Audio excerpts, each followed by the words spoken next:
My name is Josh Miller. I own River Stone Kennels, and I've been training gun dogs for more than 16 years. I have field trialed, I've hunt tested, but at the end of the day, I'm a duck hunter. You might find that the duck in our Duck Dogs podcast is spelled uniquely. The UK stands for my British Labs. I love my British Labs. I love what they offer me, both as a part of my family and the high motor in the field. As you're going to find, I have some pretty special dogs. Follow along in our podcast series here as we talk about both in the field hunting and in the field training situations that will hopefully help you progress with your dog at home.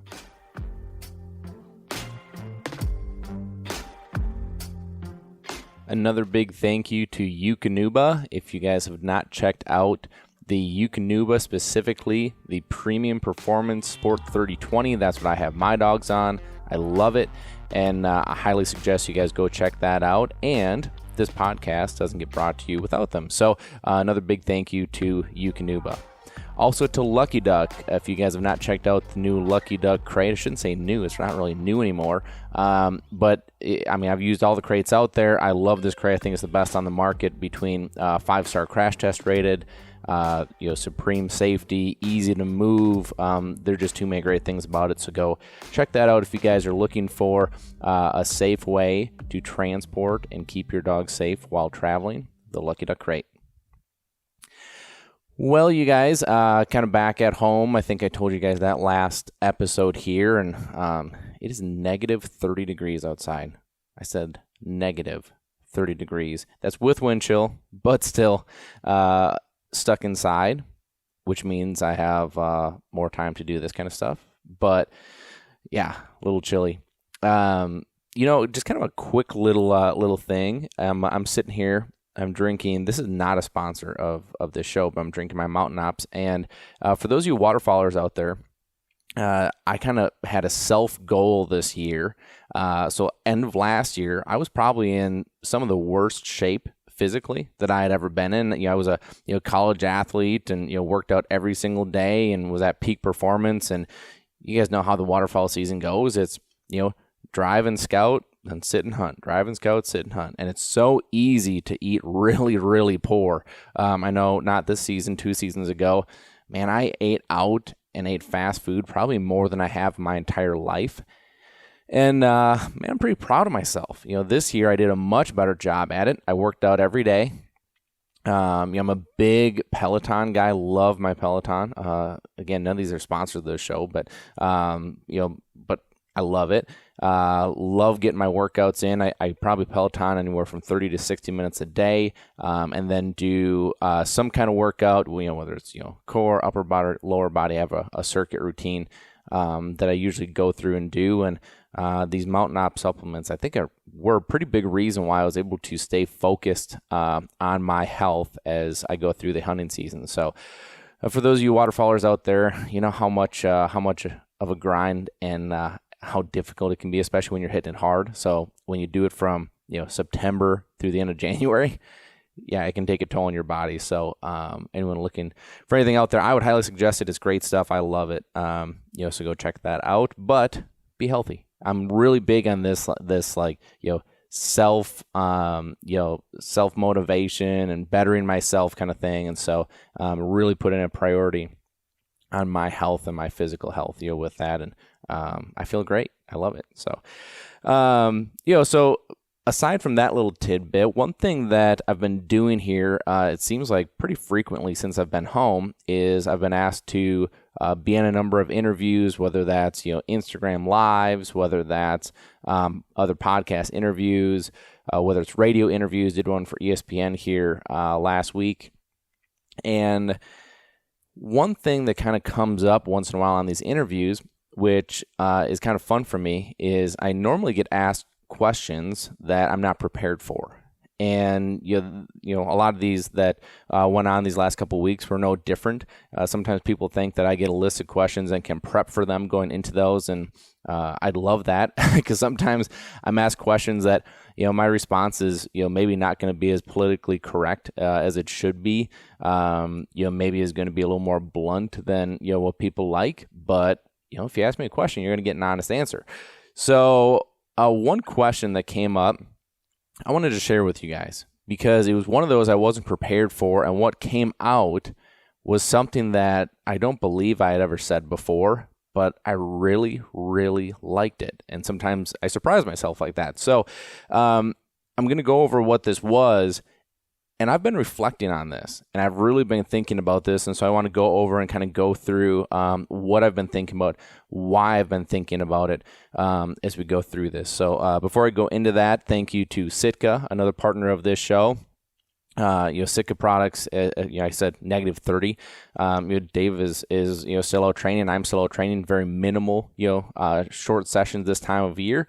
But if it wasn't for our Sitka gear, I really think we'd be very, very uncomfortable. So Sitka gear, if you want to check out more, www.sitkagear.com. So the question that I was given was, if you had one piece of advice for a new gundog owner, what would it be? And again, didn't prepare for it. And here's what came out of my mouth. The answer that I gave was, if I was to give one piece of advice, I would say, don't fall in love with the result. Fall in love with the process. And when I said it, I was like, oh, dang. Like, I really, really like that, right? So again, don't fall in love with the results. Fall in love with the process.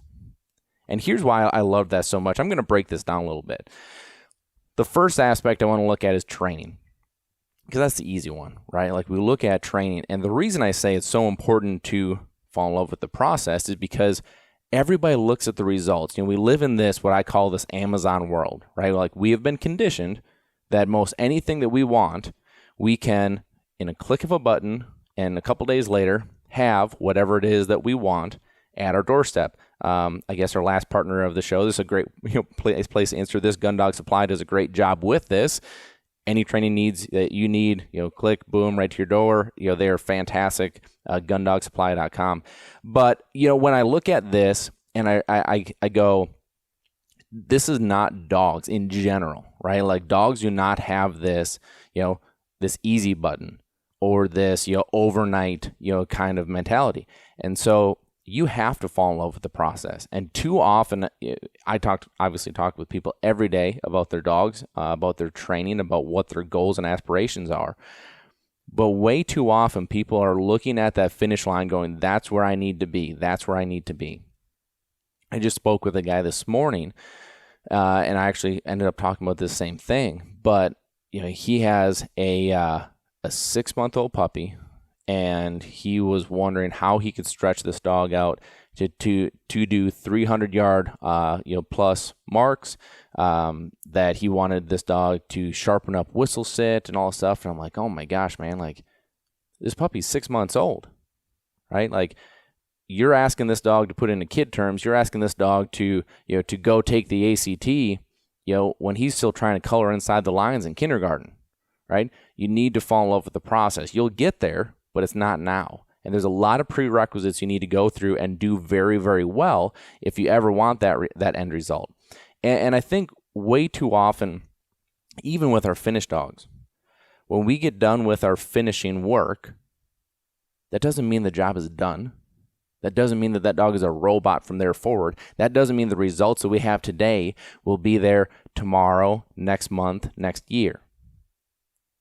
We need to fall in love with the process because this process never ends. The training never ends. They're not robots. So falling in love with the process, I think, from a training aspect is very, very important. From a hunting perspective, so this is my second. I have 4 sections here. My second section is hunting. From a hunting standpoint, I think falling in love with the process and not falling in love with the result is extremely important, specifically with young dogs and specifically with new situations. Young dogs are not going to go out there and handle a Canada goose right off the bat. More than likely, some might, but more than likely they're going to go out there and try to figure out how do I pick up this pterodactyl and how do I get it back, and how do I, that process, right? we put these dogs in a new situation, whether that's hunting out of a big box blind for the first time, putting them in the timber for the first time, hunting out of a pit for the first time. I mean, there's a lot of things out there that oftentimes the dogs aren't trained for. Big rain outs. I mean, you guys know there are so many situations in the field that we cannot prepare or put the dogs in the situation that they're not prepared for. If you want that result, you're probably going to be disappointed. But if you fall in love with the process, again, I'm talking young dogs, you can sit back and go, instead of being frustrated that your dog isn't picking up that cripple that's diving on him, you can step back, smile, and say, oh my gosh, this is fun to watch. Watch those wheels turn. Watch him learn. Watch him figure this out. Look at how driven he is. I mean, there's so many things that you can appreciate when you're in that mindset, right?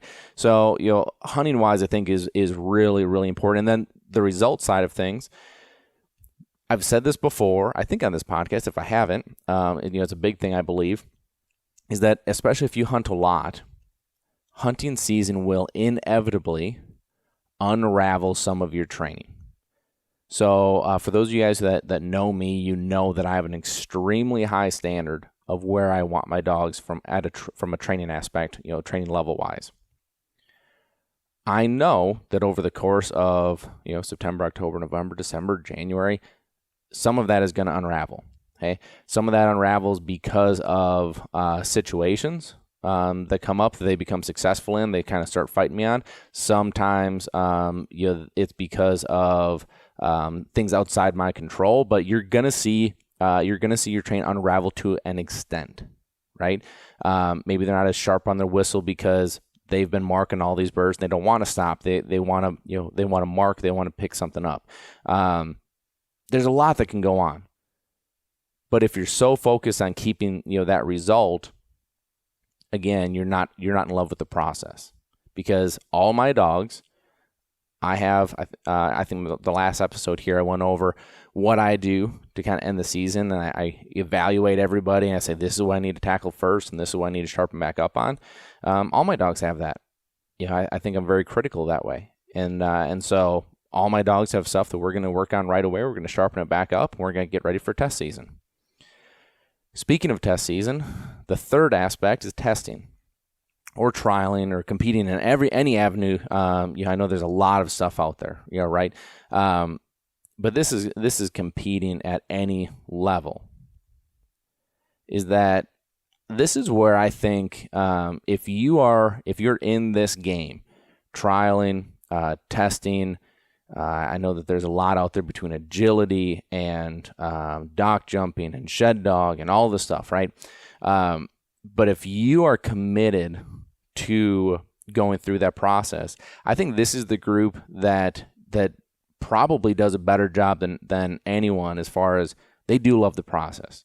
They love seeing the dog go from started to seasoned to finished, or to junior to senior to master, because it's laid out for them, right? I need to accomplish this to move on to the next step, and then I need to accomplish that to move on to the final step and kind of round things out. But this is one too that sometimes you just have to pump the brakes a little bit and say, hey, I know that my dog passed and is done with senior or season, but maybe they're not quite ready to run master, right? Here's one that I get some heat for once in a while, but I'll never change doing this. There are times that I will pull my dogs off the line in the middle of a run that they are going to pass because they didn't do something that my expectation required. This could be something like fighting me on not stopping on a whistle as crisp and clean as they should have, right? This is, maybe not taking or carrying a cast like I wanted them to. Now on paper, they did it right. So if I'm in love with the result, I'm going to get that ribbon. That's what I want. But if I'm in love with the process, which I believe I am, that's where I go, nope, come back in here, bring them all the way in. This is where the judges usually go, Josh, you were good. And I go, I know, but wasn't what I wanted. and I walk off the line. I put my, donate my $50, entry fee to the club, and know that I'm not, getting a ribbon, which is fine, because I have a different expectation. I have a higher expectation, and I'm pushing my dogs to that level. Okay. The last one, and this is one that can be somewhat hard to talk about, depending on where you are in the cycle of your dogs. But the last piece that I really think we need to fall in love with the process with is simply the life of our dogs. Way too often, I think, especially when you kind of come back into puppyhood, if you had a dog that was a fantastic dog, a great dog, right? Like, you'll brag about this dog, to the day that you pass away. You will likely go into the process with your new dog with the incorrect mindset. I'm just being blunt. Probably will. Because the human brain has a tendency to glorify the great things and suppress the negative or the bad times. It's why a lot of times when people get puppies, like, oh, geez, I forgot how much work it was. Oh, I forgot all the BS you got to go through. Oh, I forgot this. But if you really kind of step back and say, well, we're starting this process over again. We're at square one. Let's have fun with this, and let's appreciate it for what it is. You're going to enjoy that puppyhood that much more. And I really think you're going to enjoy the overall life of that dog that much more, because, again, if you go into this with the wrong expectations, and again, if you've fallen in love with the result, which in this case would be, your older dog, previous dog, past dog, your buddy's dog, whatever it is, you're going to likely push this puppy too fast. You're likely going to be unfair on this puppy, and you're likely not going to work at that puppy's speed, which ideally at the end of the day, every dog is different. We want to be capitalizing our time and our progress with this dog. I don't care what all the other dogs doing. What does this dog need? How does this dog progress? We need to take, I think, as a whole, we need to be able to take a step back and say, okay, this dog for me, Easton, for those of you who haven't listened to the first few episodes, Easton was a very, very special dog to me. He was very accomplished. I will always say he turned out in spite of me, not because of me. And he taught me more than I ever taught him, right? He was that dog for me. But if I took the expectation that I had with Easton and I put him into Brock, I don't think Brock turns out to be what he is today, which, quite frankly, Brock's a better dog than Easton was, as far as in the field goes. Because of the stuff that Easton taught me, I was able to step back and I was able to build Brock up using the knowledge that Easton gave me, right? Same with about every dog that I have, is every dog has taught me something that has elevated the next one. But I have to step back and you'll look at each dog as their own in order to use that knowledge to build them up. And so that process is one that I think everyone can appreciate. I think everyone can really kind of soak in and use. But I would highly recommend that anyone going through this process, whether this is your first dog, whether this is, whether you have 4 or 5 dogs at home, I really think that piece of advice is one that we all can hold on to, and we can all appreciate, and we can all apply. So I'll say it again. What's the one piece of advice that you would give a gun dog owner? And my answer is, don't fall in love with the result. Fall in love with the process. Thanks for listening. Be sure to follow us on Facebook and Instagram. Leave us a review on iTunes, and a special thank you to DUK, because without them, we couldn't do what we do here, bringing this information to you.